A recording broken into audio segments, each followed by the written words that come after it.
Welcome to The New Chemist. We're glad you're listening. Feel free to download this podcast on Google Podcasts, Apple Podcasts, and Spotify. Here on The New Chemist, we discuss chemistry, which simply put is the science of change, as well as careers, community research, and COVID-19. We're happy you're tuning in. My guest today is Dr. Todd Golub. Thanks for joining me today. It is good to hear from you. Just briefly, I'll inform my audience about you.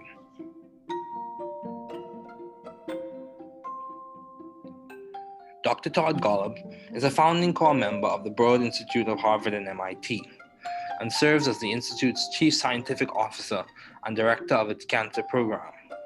He is also the Director of the Gerstner Center for Cancer Diagnostics at the Broad Institute. He joined the faculty of the Dana-Farber Cancer Institute at Harvard Medical School in 1997.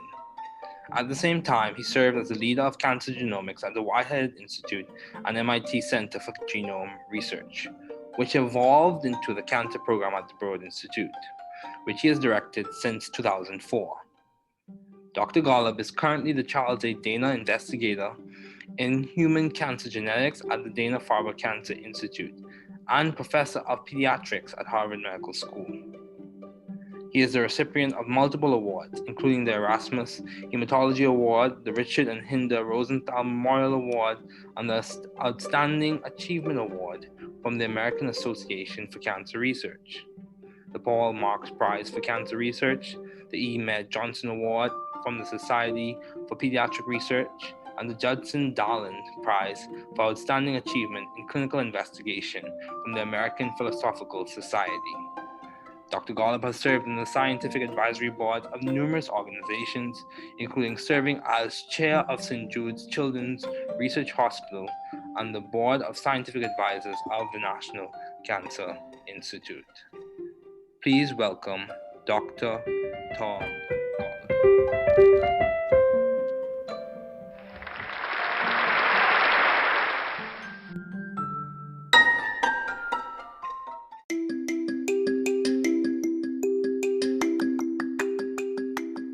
Okay, Dr. Golub, thanks for joining me today. It is good to have you on. So,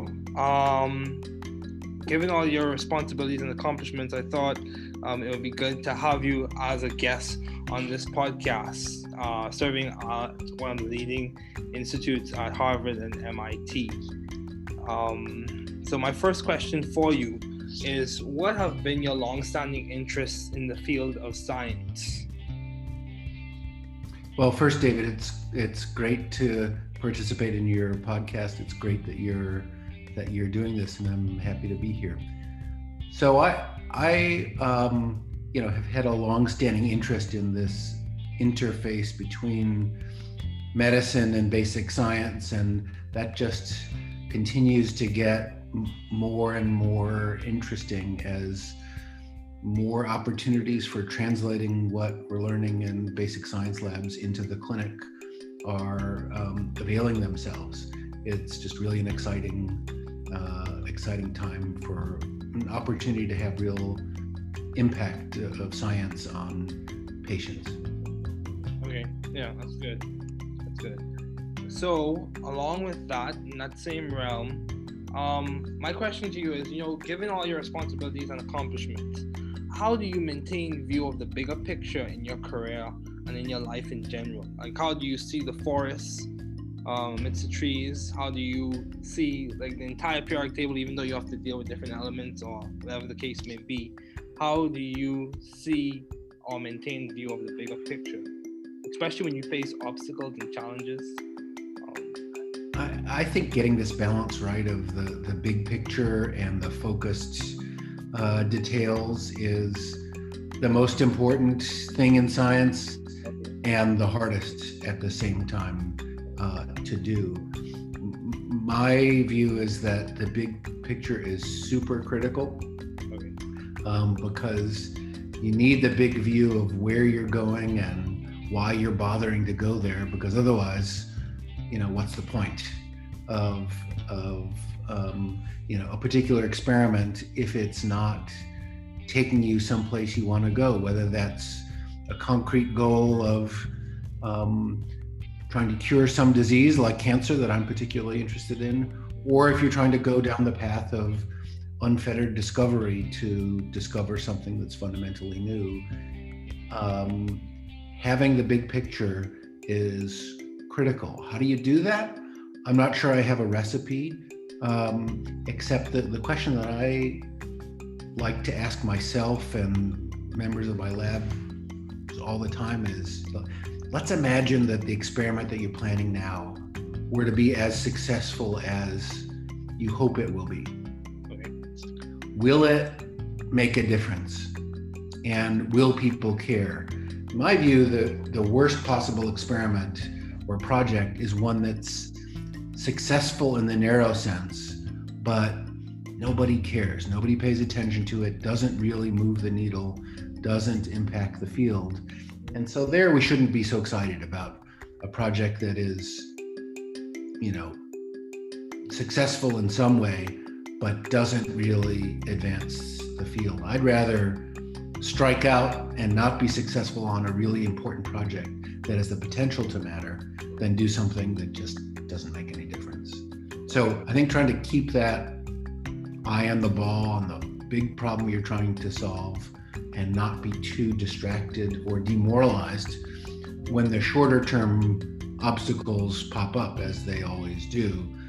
The goal isn't to solve the short term obstacles and problems. The goal is to solve some bigger picture question and persevere through the roadblocks that get in your way.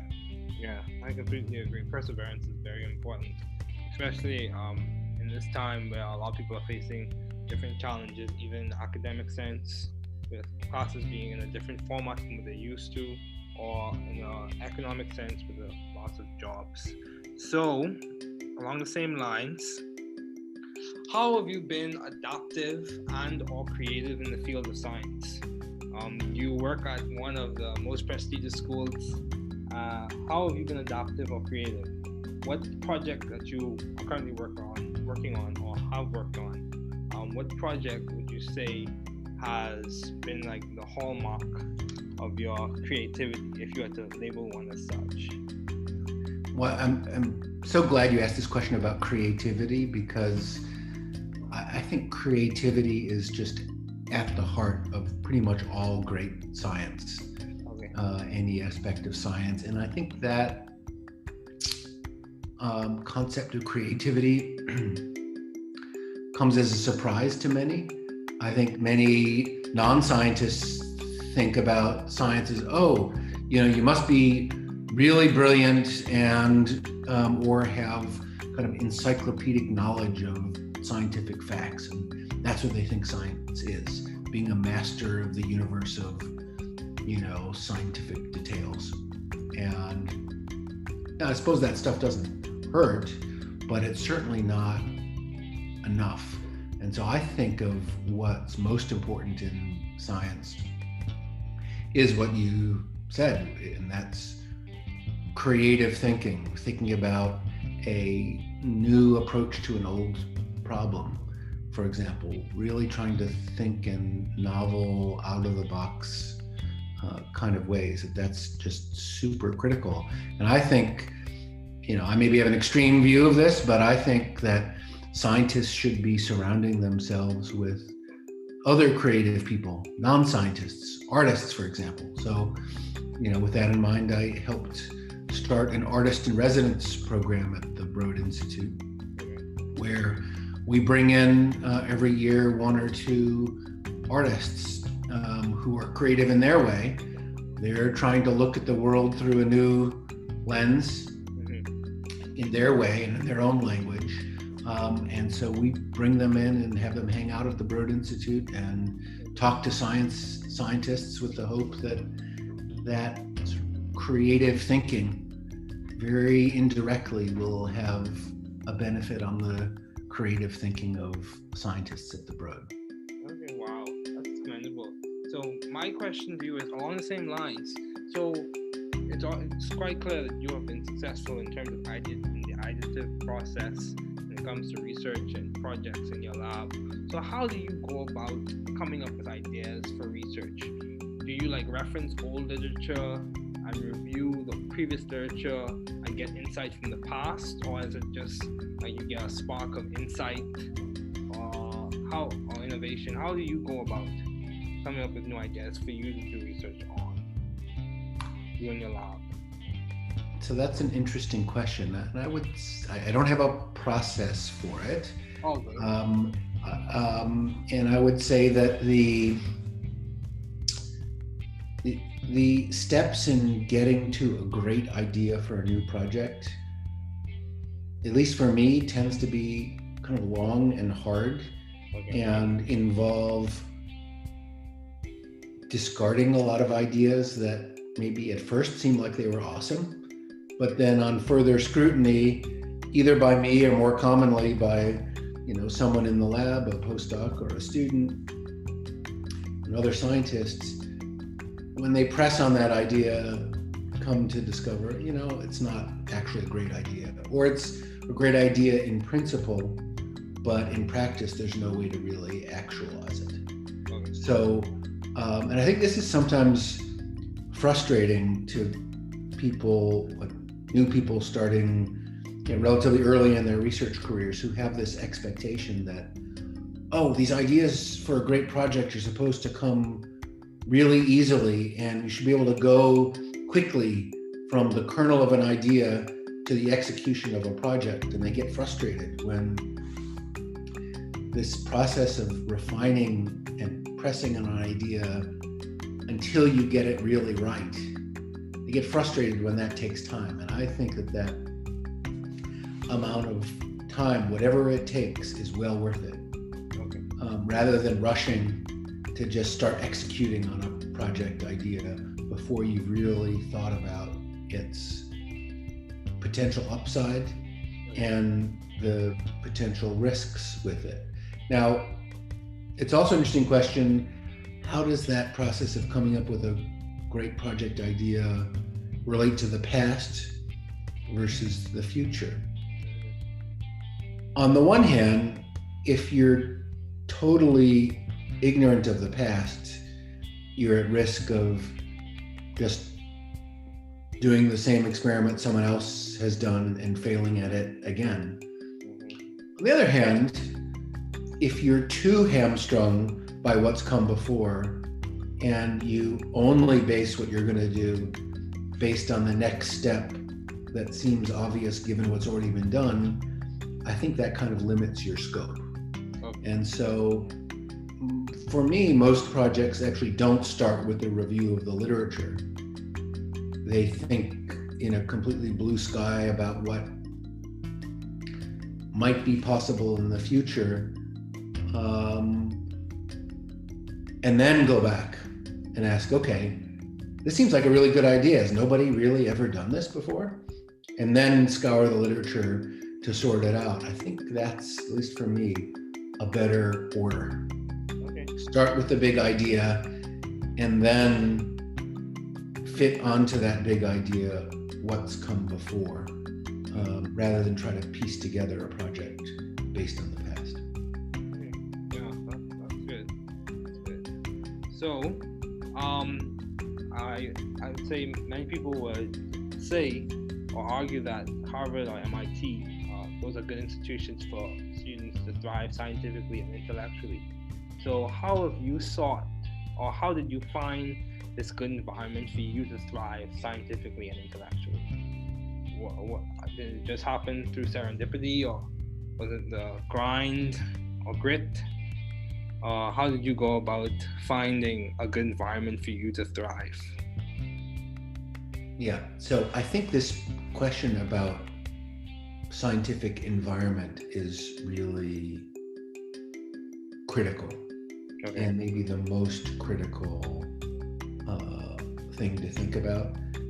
Often when people are leaving our group to take up, for example, faculty positions elsewhere or scientist positions in companies, sometimes they come with a spreadsheet that says, okay, here's how many dollars are being offered from this university and that university, and here's how many square feet of space I would have in this position versus that position. What do you think? And my answer is almost invariably, that rarely matters too much. What matters more is the intellectual environment of colleagues and trainees that you're surrounded by. And if that's awesome, whatever resources available is probably going to be sufficient. If that sucks and you're, on an island, it kind of doesn't matter how much financial resource and how much space you have.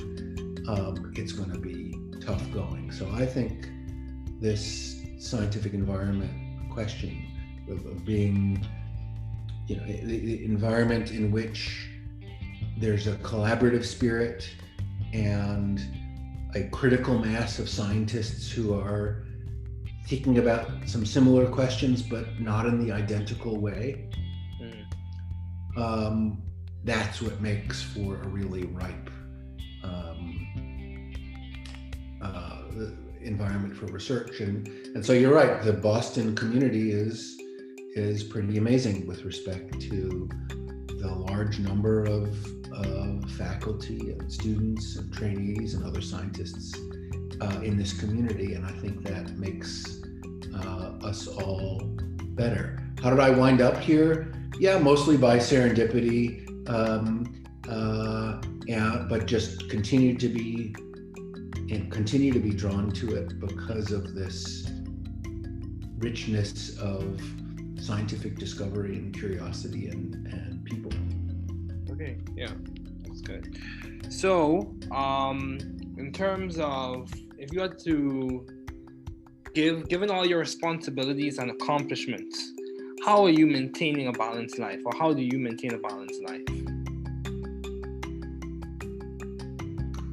Well, I'm not sure I can claim to have succeeded in maintaining a balanced life. I think for some people, dividing their life into work and non-work personal life with a bright line between the two is what makes them happy and is effective. My brain doesn't work that way, for better or for worse, and so I tend to think of what I do as a person and as a scientist as a big continuum where sometimes the balance is wrong at any particular time. Okay. And then it swings the other direction at a different period of time. And that kind of flexibility works for me. I think, one of the skills in developing as a PI that often doesn't come naturally, didn't come naturally to me, but now I've gotten better at it, is how to say no to things. Okay. And to really only say yes to those things that you think are going to really drive your own scientific program or have some other kind of positive impact, supporting students and trainees or making the world a better place in some other way. If it doesn't really move the needle in some dimension that's significant, just say no. And that is easier said than done, but doing that can have a big impact on your sanity and work-life balance for sure. Wow, that's good. Yeah, I completely agree. For me personally, as a graduate student, I'm still figuring out balance myself. So I completely agree. Sometimes balance is a dynamic process. It's not I have achieved it or I have reached it completely. So after reviewing your profile and seeing all the work that you've done and the impact that you've made, I would say by many standards, people would say you have been successful as a professor in the field. So what would you attribute to your success? Or what has been the guiding factor or the impetus on which you have been so successful as a professor? Yeah, I'm not sure, but I would say that for me, the key to success is keeping focused on trying to make progress on a really big and important set of problems, and being open to taking that on with colleagues together to solve a really important problem, rather than focusing on what am I going to do myself as a professor or as a lab head. Okay. Because I think if you didn't think of the world in that way, it turns out you can take on projects and problems that are much more important when you do it collectively and collaboratively and focus on solving the problem rather than doing it just focused on your own lab. And that's been, I think, useful for me to keep that in mind. And if you do that and wind up making scientific progress, it does just fine for your own career. Mm-hmm. So it's not like it's falling on your sword to collaborate and to share in, authorship or leadership of a complex project if the project really benefits from that joint leadership. There's plenty of notoriety to go around for everybody. And so that's what I try to keep in mind. If you keep your eye on the goals and take the approach that you're going to do whatever is needed to solve those problems for the field and ultimately for patients, everything will turn out fine. Okay. Yeah, that's good. So, at the Broad Institute, I noticed there's a lot of collaboration. You mentioned how you even have collaborations from people who may not work directly in the field of science, as you mentioned with the artists in residence. So how have you maintained vision and teamwork in your environment? What has been how have you done that? Yeah, so I think the key to teamwork, I think, is having a goal that everyone is excited about. Okay. Feels like there's common cause. Yeah, that's a really important problem that I couldn't solve by myself, but I could be part of solving it together with others. And so, if the problem you're trying to solve isn't very important, why put up with the complications of some kind of complex, collaborative, team-based approach to science? Much simpler to do things just in your own group. But once you realize that actually you can't move the needle in the same way that you can by working together, then the synergistic, collaborative, team-based science is logical for what you would want to do. And you're happy to put up with the, occasional complexities of, sometimes decision-making is less straightforward when you have multiple leaders working together to solve a problem than it is if you just have an individual leader. Oh, well, that's part of the cost of taking on a project which, if successful, will really change the world. And that's a trade-off I'm more than willing to take. But that's why, again, getting back to where we started, it's super critical to make sure you're working on the right problems. Because if you're going to try to organize all this complex interaction and collaboration, but for a project and a goal that doesn't really matter, who needs it? Yeah, that's true. And similarly, I think, some people have what I think is a bit of a fantasy that if you simply put people from different disciplines together in the same building, for example, or on the same floor, or around a coffee machine, that somehow a beautifully synergistic, multidisciplinary discovery will come out of it. I don't think that happens very often.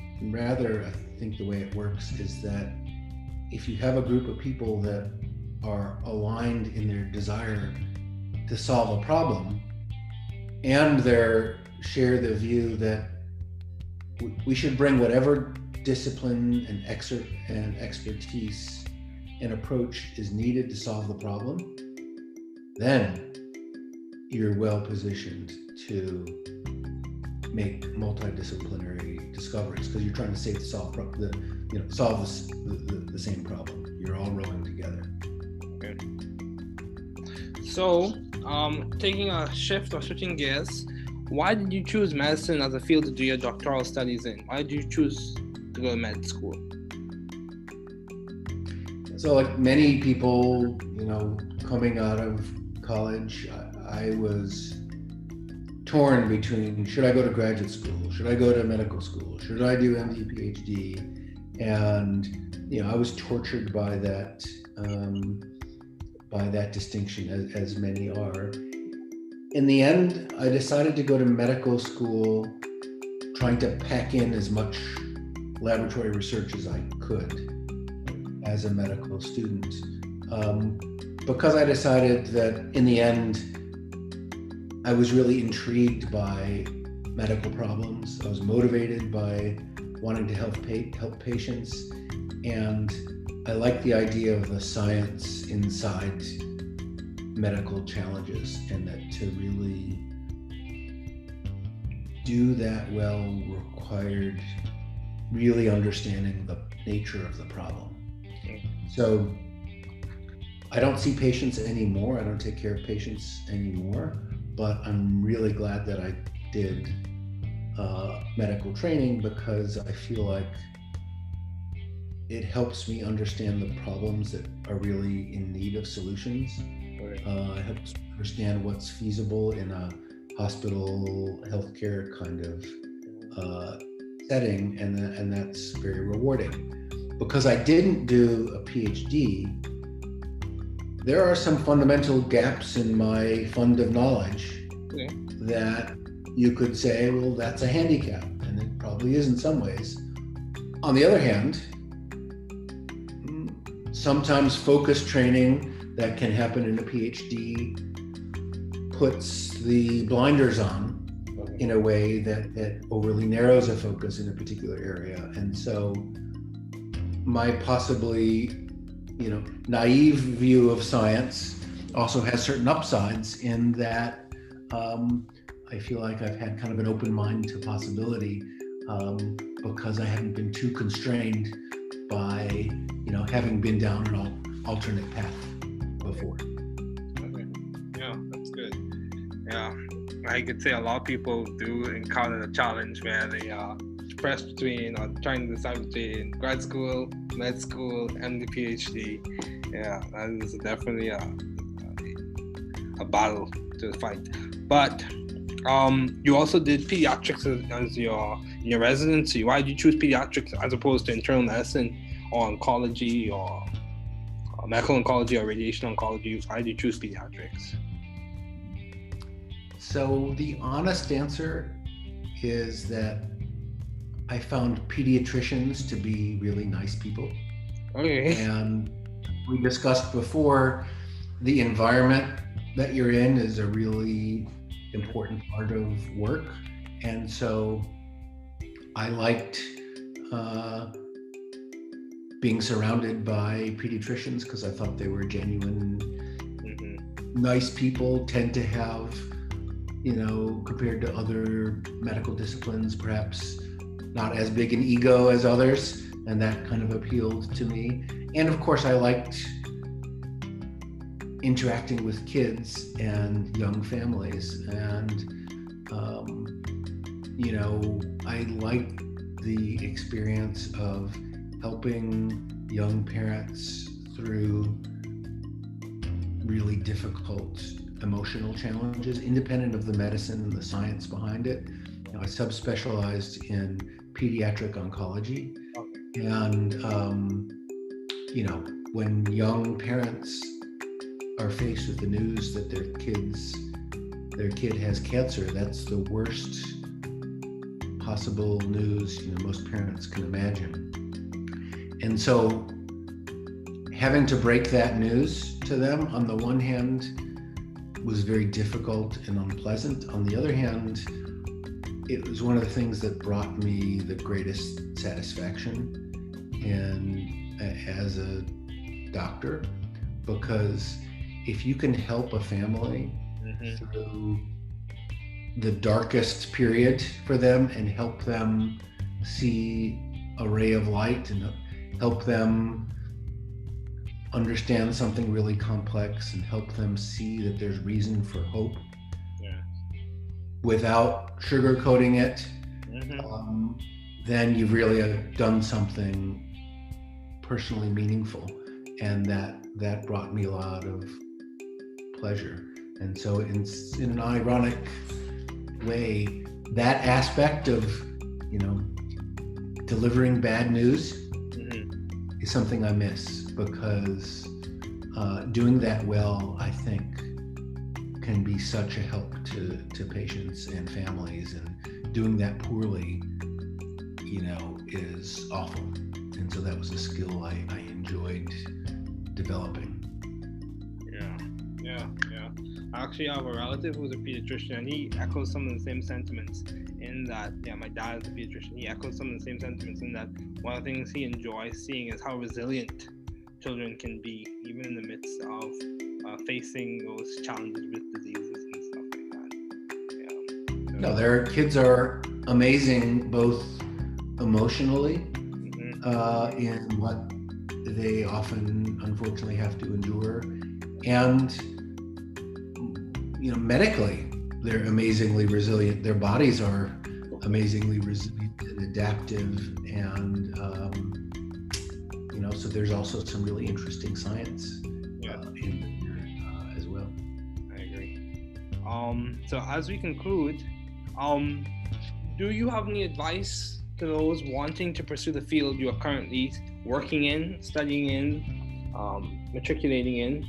If you were to give advice to whether it be scientists who are facing challenges in the midst of COVID, or undergraduates who aspire to a profession that you're working in any of those areas, what advice would you give?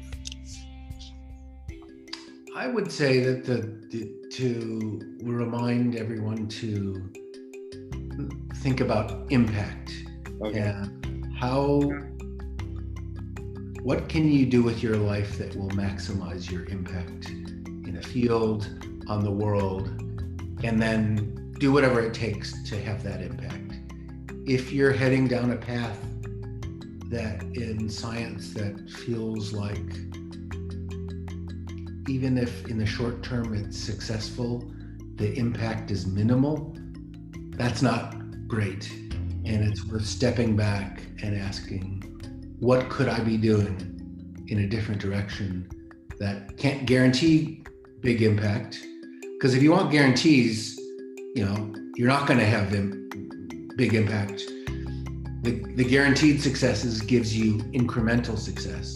It doesn't give you the really dramatic impact that I think we'd all like to have. And so that means being willing to take on some risk. And I think that's okay and good.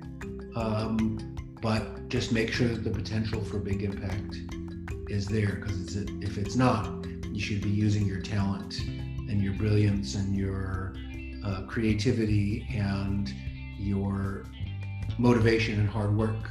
You should be putting all those skills to work on something more important. I agree. So, Dr. Golub, thank you so much for joining me today. It was good to have you on.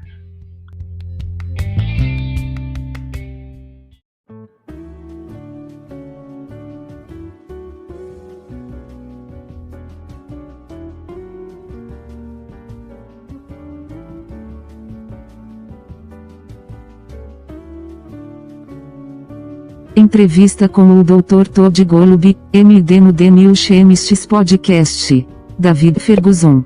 Entrevista por David Ferguson, ACS Bridge Fellow e Gen Fellow com o Dr. Todd Golub, MD. diretor do Instituto Broad da Universidade de Harvard e Massachusetts Instituto de Tecnologia. David Ferguson. Meu convidado de hoje é o Dr. Todd Golub. Obrigado por se juntar a mim hoje. É bom ouvir de você. Apenas brevemente, vou informar meu público sobre você. O Dr. Todd Golub é membro fundador do Broad Institute of Harvard e MIT, e atua como diretor científico do Instituto e diretor de seu programa de câncer. Ele também é o diretor do David Ferguson Gerstner Center for Cancer Diagnostics e o Broad Institute. Ele ingressou no corpo docente do Dana-Farber Cancer Institute na Harvard Medical School em 1997. Ao mesmo tempo, atuou como líder do Cancer Genomics no Whitehead Institute e no MIT Center for Genome Research, que evoluiu para o programa de câncer no Instituto Broad, que ele tem. David Ferguson. Dirigido desde 2004. O Dr. Golub é atualmente o investigador Charles Adana e Genética do Câncer Humano no Dana-Farber Cancer Institute e professor de pediatria na Harvard Medical School. Ele recebeu vários prêmios, incluindo o Erasmus Hematologia Award, o Richard and Rosenthal Memorial Award, um dos prêmios Outstanding Achievement Award da American Association for Cancer Research. David Ferguson. O Prêmio Paul Marks para Pesquisa do Câncer, o Prêmio Mead Johnson da Society for Pediatric Research, e o Judson Darland Prize for Outstanding Achievement in Clinical Investigation da American Philosophical Society. O Dr. Golub atuou em conselhos consultivos científicos de várias organizações, inclusive como presidente do St. Jude Children's Research Hospital e do Conselho de Pesquisas Científicas. David Ferguson. Conselheiros do Instituto Nacional do Câncer, por favor, dê as boas-vindas ao Dr. Golub. David Ferguson. Ok, Dr. Golub, obrigado por se juntar a mim hoje. É bom ter você. Considerando todas as suas responsabilidades e realizações, achei que seria bom tê-lo como convidado neste podcast, servindo em um dos principais institutos de Harvard e MIT. David Ferguson. Então, minha primeira pergunta para você é: quais têm sido seus interesses de longa data no campo da ciência? Dr. Todd Golub, MD. Bem, primeiro, David, é ótimo participar do seu podcast, é ótimo que você esteja fazendo isso e estou feliz por estar aqui. Então, você sabe, tenho um interesse de longa data nessa interface entre medicina e ciência básica. Dr. Todd Golub, MD. E isso continua a ficar cada vez mais interessante à medida que surgem mais oportunidades de traduzir o que aprendemos nos laboratórios de ciências básicas para a clínica. É realmente um momento emocionante para uma oportunidade de ter um impacto real da ciência nos pacientes. David Ferguson.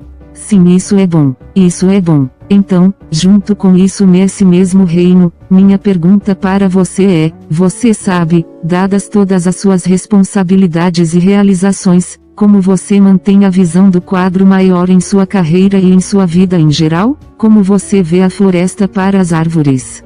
David Ferguson.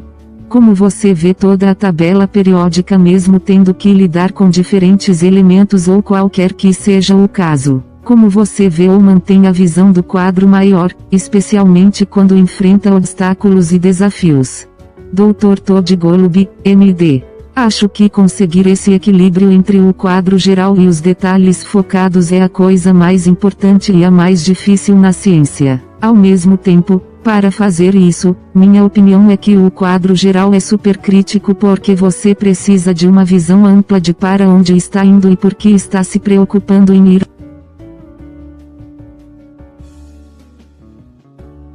Dr. Todd Golub, MD. Porque, do contrário, qual é o objetivo de um experimento em particular se não está levando você a algum lugar que você queira ir, seja um objetivo concreto de tentar curar alguma doença como o câncer em que estou particularmente interessado, ou se você está tentando seguir o caminho da descoberta irrestrita para descobrir algo fundamentalmente novo. Dr. Todd Golub, MD. Ter uma visão geral é crítico. Como você faz isso? Não tenho certeza se tenho uma receita, exceto a pergunta que gosto de fazer a mim mesmo e aos membros do meu laboratório o tempo todo vamos imaginar que o experimento que você está planejando agora seja tão bem sucedido quanto você espera vai ser. Dr. Todd Golub, MD. Vai fazer diferença? E as pessoas vão se importar? Minha opinião é que o pior experimento ou projeto possível é aquele que dá certo no sentido estrito, mas ninguém se importa. Ninguém presta atenção nisso. Realmente não move a agulha e não afeta o campo. Dr. Todd Golub, MD. E então não deveríamos estar tão entusiasmados com um projeto que está, você sabe, bem sucedido de alguma forma, mas realmente não avança no campo. Prefiro desistir e não ter sucesso em um projeto realmente importante que tem potencial para importar, do que fazer algo que simplesmente não faça diferença. Dr. Todd Golub, MD. Então, acho que tentar manter o olho na bola e no grande problema que você está tentando resolver e não se distrair ou desmoralizar demais quando os obstáculos de curto prazo surgem como sempre. O objetivo não é resolver os obstáculos e problemas de curto prazo. Dr. Todd Golub, MD. O objetivo é resolver algumas questões mais amplas e perseverar nos obstáculos que surgem em seu caminho. David Ferguson. Sim, concordo plenamente. A perseverança é muito importante, principalmente neste momento, onde muitas pessoas estão enfrentando diversos desafios, até mesmo no sentido acadêmico, com aulas sendo apresentadas em um formato diferente do que costumavam ou no sentido econômico com perda de empregos. David Ferguson. Então, na mesma linha, como você tem sido adaptativo e ou criativo no campo da ciência? Você trabalha em uma das escolas de maior prestígio. Como você tem sido adaptável ou criativo? Em qual projeto você está trabalhando atualmente, ou já trabalhou ou como trabalhou? David Ferguson. Que projeto você diria que foi a marca de sua criatividade se tivesse que rotular um como tal? Dr. Todd Golub, MD. Você sabe o que? Estou tão feliz que você fez essa pergunta sobre criatividade, porque acho que a criatividade está no cerne de praticamente toda grande ciência. Qualquer aspecto da ciência, e acho que o conceito de criatividade é uma surpresa para muitos. Dr. Todd Golub, MD. Eu acho que muitos não cientistas pensam sobre a ciência como, você deve ser realmente brilhante e ou ter uma espécie de conhecimento enciclopédico de fatos científicos. E é isso que eles pensam, a ciência é, ser um mestre do universo de, você sabe, de detalhes científicos e... Dr. Todd Golub, MD. E suponho que isso não dói, mas certamente não é o suficiente. E então eu penso no que é mais importante na ciência, é o que você disse, e isso é pensamento criativo, pensar em uma nova abordagem para um problema antigo, por exemplo. Realmente tentar pensar e inovar formas inovadoras que são apenas supercrítico. Dr. Todd Golub, MD. E eu acho, sabe, talvez eu tenha uma visão extrema disso, mas acho que os cientistas deveriam se cercar de outras pessoas criativas, não cientistas, artistas, por exemplo. Então, você sabe, com isso em mente, ajudei a iniciar um programa de residência artística no The Broad Institute, onde trazemos todos os anos 1 ou 2 artistas que... Dr. Todd Golub, MD. São criativos à sua maneira. Eles estão tentando ver o mundo através de uma nova lente à sua maneira, em sua própria linguagem. E então nós os trazemos e os colocamos no The Broad Institute e conversamos com cientistas com a esperança de que esse tipo de pensamento criativo, muito indiretamente, tenha um benefício no Dr. Todd Golub, MD. Pensamento criativo dos cientistas do Broad. David Ferguson. Uau, isso é louvável. Então, minha pergunta para você é na mesma linha. Portanto, é bastante claro que você teve sucesso em termos de ideias e do processo ideativo quando se trata de pesquisas e projetos em seu laboratório. Então, como você faz para ter ideias para pesquisa? David Ferguson. Você gosta de fazer referência à literatura antiga e revisar a literatura anterior e obter insights do passado? Ou é apenas uma centelha de percepção ou inovação? Como você faz para ter novas ideias para fazer pesquisas? David Ferguson. Em seu laboratório. Dr. Todd Golub, MD. Essa é uma pergunta interessante. Eu diria que não tenho um processo para isso. E eu diria que as etapas para chegar a uma ótima ideia para um novo projeto, pelo menos para mim, tendem a ser longas e difíceis e envolvem. Dr. Todd Golub, MD. Descartando muitas ideias que talvez a princípio parecessem incríveis, mas depois submetidas a um exame mais minucioso por mim ou mais comumente por, você sabe, alguém no laboratório, um pós-doutorando ou um estudante e outros cientistas. Quando eles pressionam essa ideia, eles descobrem, você sabe, não é realmente uma ótima ideia ou é uma ótima. Dr. Todd Golub, MD. Ideia em princípio, mas na prática não há como realizá-la. Então, e eu acho que isso às vezes é frustrante para pessoas como novas pessoas começando, você sabe, relativamente cedo em suas carreiras de pesquisa que têm essa expectativa de que, essas ideias para um grande projeto devem vir muito facilmente, e deveríamos estar capazes de ir. Dr. Todd Golub, MD. Rapidamente do núcleo de uma ideia à execução de um projeto. E eles ficam frustrados quando esse processo de refinar e pressionar uma ideia até que você acerte. Eles ficam frustrados quando isso leva tempo. E acho que esse tempo, seja o que for, vale a pena. Dr. Todd Golub, MD. Em vez de correr para começar a executar uma ideia de projeto antes de você realmente pensar, é o lado positivo e os riscos potenciais com ela o passado versus o futuro? Dr. Todd Golub, MD. Por um lado, se você é totalmente ignorante sobre o passado, corre o risco de fazer o mesmo experimento que outra pessoa fez e falhar novamente. Por outro lado, se você está muito paralisado pelo que veio antes e só baseia o que vai fazer no próximo passo, isso parece óbvio, considerando o que está acontecendo. Dr. Todd Golub, MD. Já foi feito. Acho que isso meio que limita seu escopo. Para mim, a maioria dos projetos não começa com a revisão da literatura. Eles pensam em um céu completamente azul sobre o que pode ser possível no futuro. Dr. Todd Golub, MD. E então volte e pergunte, ok, parece uma ideia muito boa, ninguém nunca fez isso antes? E então vasculhar a literatura para resolver isso? Acho que é pelo menos para mim, uma ordem melhor. Dr. Todd Golub, MD. Comece com a grande ideia, e então encaixar nessa grande ideia, o que veio antes, em vez de tentar montar um projeto baseado no passado. David Ferguson. Sim, isso é bom. Isso é bom. Então, eu diria que muitas pessoas veriam ou argumentariam que Harvard ou MIT são boas instituições para os alunos prosperarem científica e intelectualmente. Então, como você o procurou ou como encontrou esse bom ambiente para prosperar científica e intelectualmente? David Ferguson.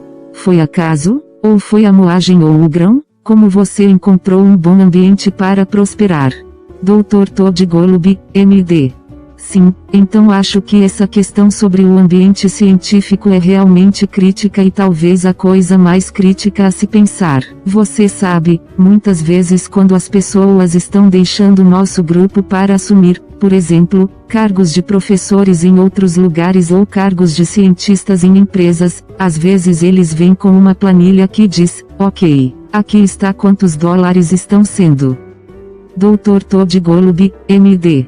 Oferecido por esta universidade e por aquela universidade, e aqui está quantos pés quadrados de espaço eu teria nesta posição versus aquela posição. O que você acha? E minha resposta é quase invariavelmente, isso raramente importa muito, mas o mais importante é o ambiente intelectual de colegas e estagiários que o cercam. Dr. Todd Golub, MD. E se isso for incrível, quaisquer recursos disponíveis provavelmente serão suficientes. Se isso é uma droga e você está, sabe, em uma ilha, sabe, não importa quantos recursos financeiros ou quanto espaço você tem, vai ser difícil. Dr. Todd Golub, MD. Então eu acho que essa questão do ambiente científico de ser, sabe, o ambiente em que há um espírito colaborativo e uma massa crítica de cientistas que estão pensando em algumas questões semelhantes, mas não de maneira idêntica. Isso é o que faz para um realmente maduro. Dr. Todd Golub, MD. Ambiente para pesquisas. E então você está certo, a comunidade de Boston é incrível em relação ao grande número de professores, alunos, estagiários e outros cientistas nesta comunidade, e acho que isso nos torna melhores. Dr. Todd Golub, MD. Como vim parar aqui? Sim, principalmente por acaso. Sim, mas continuou a ser e continua a ser atraído por causa dessa riqueza de descobertas científicas, curiosidade e pessoas. David Ferguson. Ok, sim, isso é bom. Então, se você tivesse que fazer isso, dadas todas as suas responsabilidades e realizações, como você está mantendo uma vida equilibrada ou como você mantém uma vida equilibrada? Dr. Todd Golub, MD. Bem, não tenho certeza se posso afirmar que consegui manter uma vida equilibrada. Eu acho que para algumas pessoas, dividir sua vida em trabalho e vida pessoal não profissional com uma linha clara entre os dois é o que os deixa felizes e é eficaz. Dr. Todd Golub, MD. Meu cérebro não funciona assim para melhor ou para pior. E então tendo a, você sabe, pensar no que faço como pessoa e como cientista e como um grande contínuo onde às vezes o equilíbrio está errado em um determinado momento. Dr. Todd Golub, MD.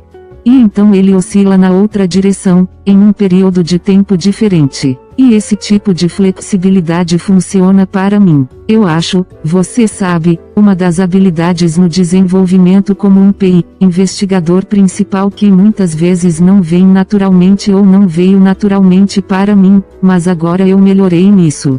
Dr. Todd Golub, MD. Como dizer, não às coisas e realmente, apenas dizer sim àquelas coisas que você acha que vão realmente conduzir seu próprio programa científico ou ter algum outro tipo de impacto positivo apoiando alunos e estagiários, ou tornando o mundo um lugar melhor em alguns outros.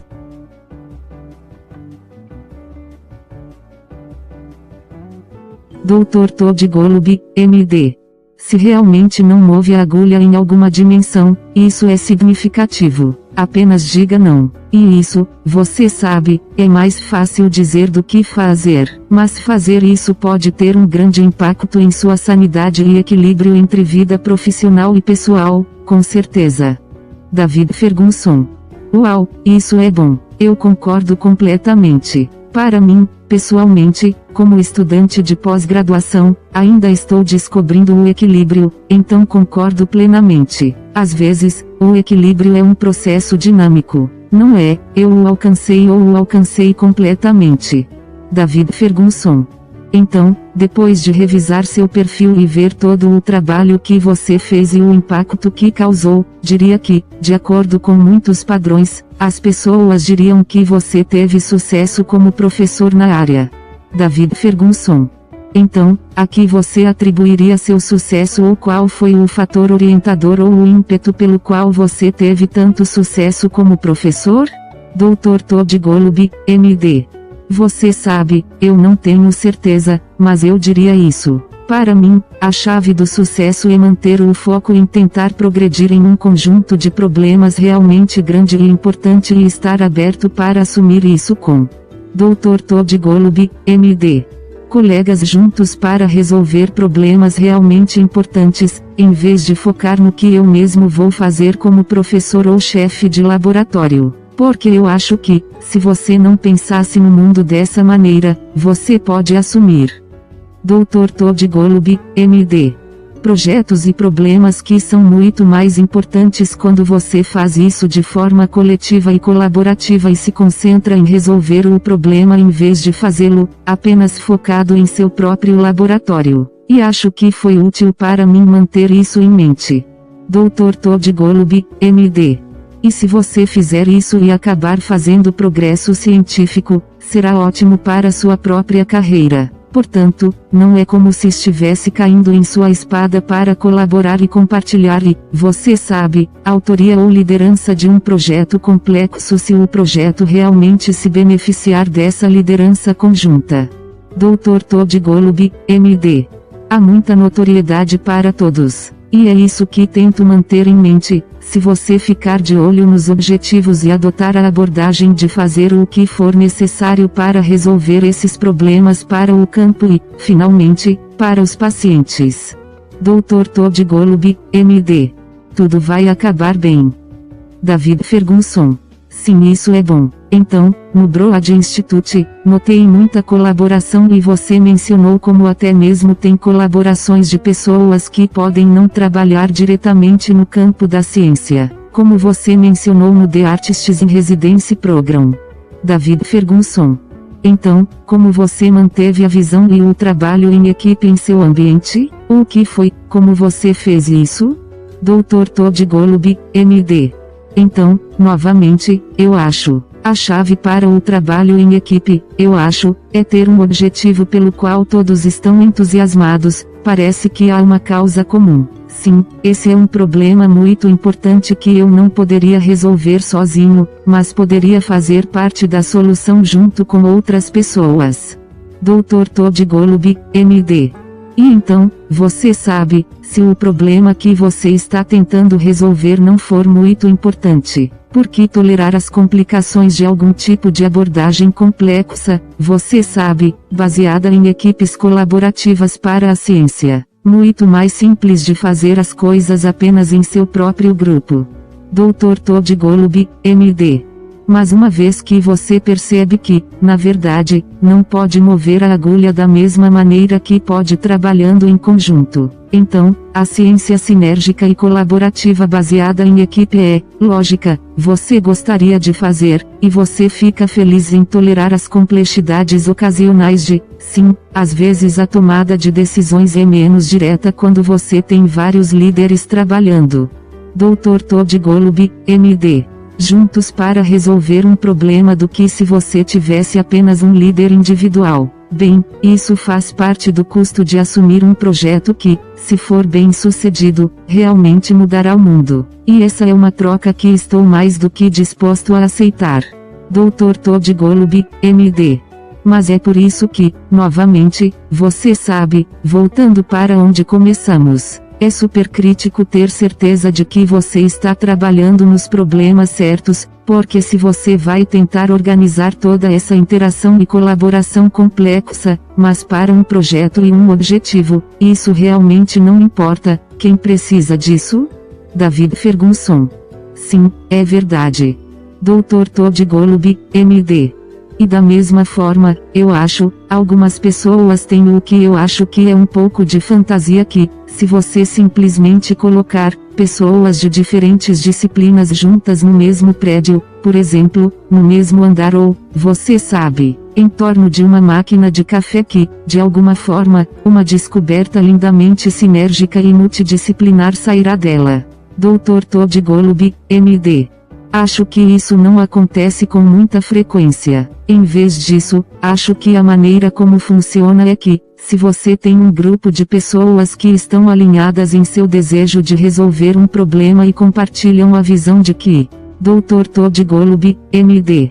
Devemos trazer toda a disciplina, especialista e experiência na abordagem necessária para resolver o problema. Então você está bem posicionado para fazer descobertas multidisciplinares porque você está tentando resolver, sabe, resolver o mesmo problema. Vocês estão todos remando juntos. David Ferguson.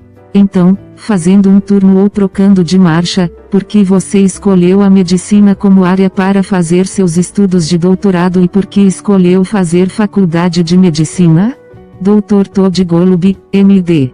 Então, como muitas pessoas, você sabe, saindo da faculdade, eu estava dividido entre, deveria ir para a pós-graduação, deveria ir para a faculdade de medicina, deveria fazer MD-PhD e, você sabe, fui torturado por isso, por essa distinção como muitos são.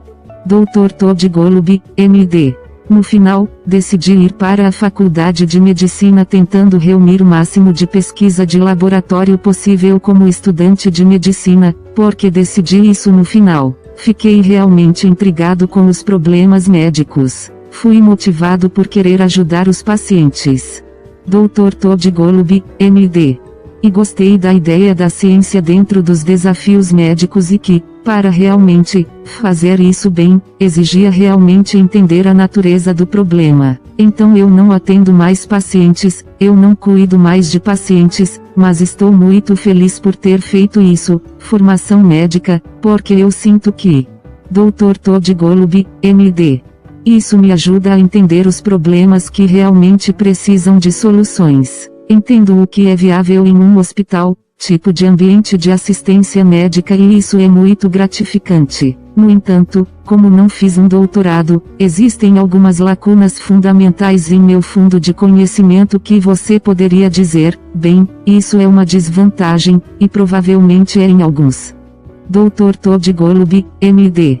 Caminhos. Por outro lado, às vezes, o treinamento focado que pode acontecer em um PhD, coloca os antolhos de uma forma que limita demais o foco em uma área específica. E então, minha possivelmente, você sabe, visão ingênua da ciência também tem algumas vantagens nisso.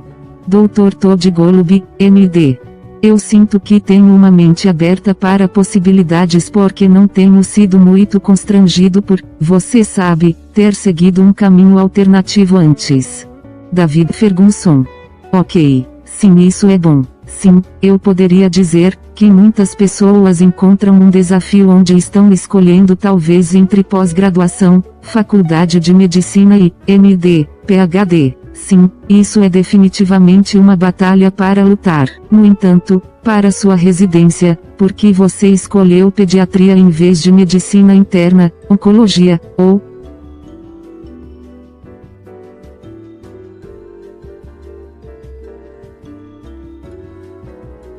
David Ferguson. Oncologia ou oncologia por radiação? Por que escolheu a pediatria? Dr. Todd Golub, MD. Portanto, a resposta honesta é que achei os pediatras pessoas muito legais e discutimos antes que o ambiente em que você está é uma parte muito importante do trabalho. E então eu gostei de estar cercado por pediatras porque eu pensei que eles eram genuínos. Pessoas legais tendem a ter, você sabe, em comparação com outras disciplinas médicas, talvez não tão grandes. Dr. Todd Golub, MD.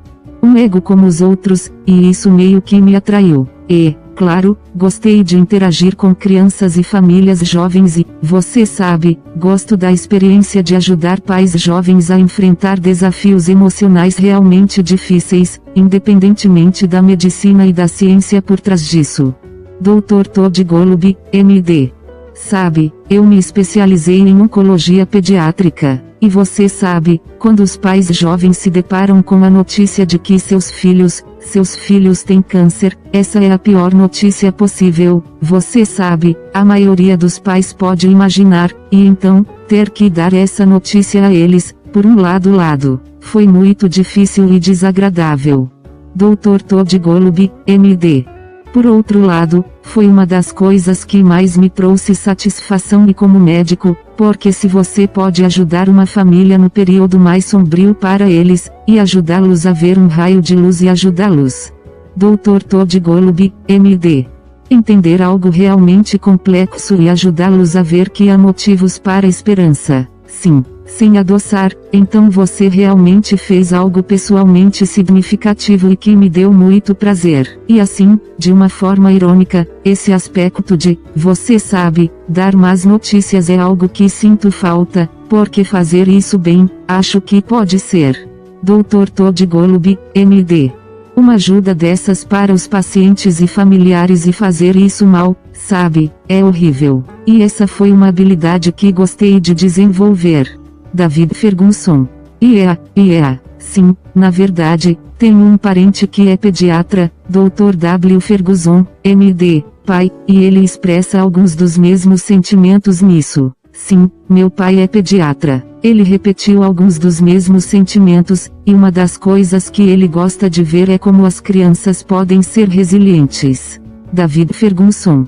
Mesmo em meio a enfrentar esses desafios com doenças e coisas assim. Dr. Todd Golub, MD.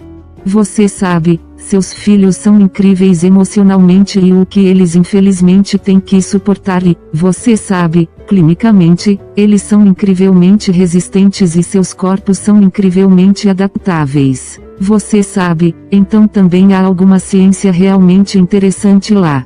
Dr. Todd Golub, MD. Concordo. David Ferguson. Então, como concluímos? Você tem algum conselho para aqueles que desejam seguir a área em que está trabalhando, estudando, matriculando-se em? Se você tivesse que dar conselhos, sejam cientistas que estão enfrentando desafios, em meio ao COVID ou graduandos que querem, ou aspiram a uma profissão que você está exercendo e qualquer. David Ferguson. Dessas áreas, que conselho você daria?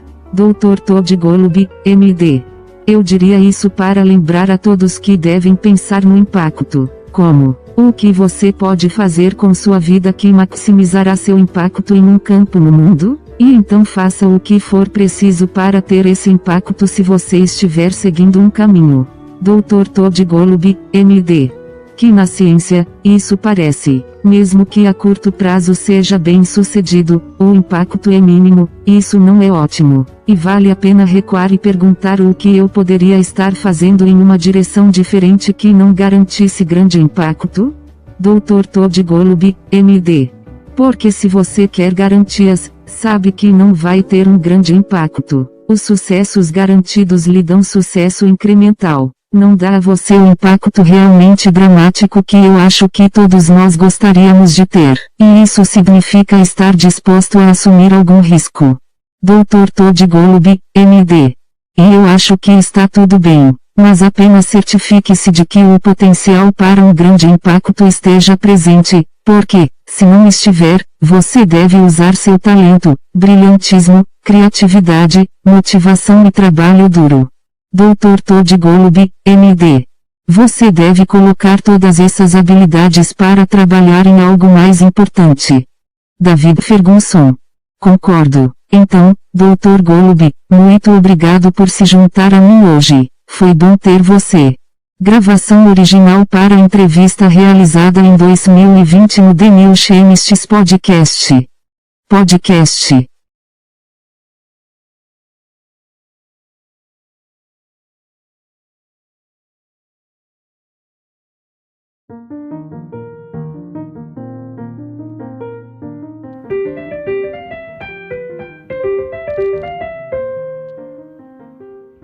Thanks for listening.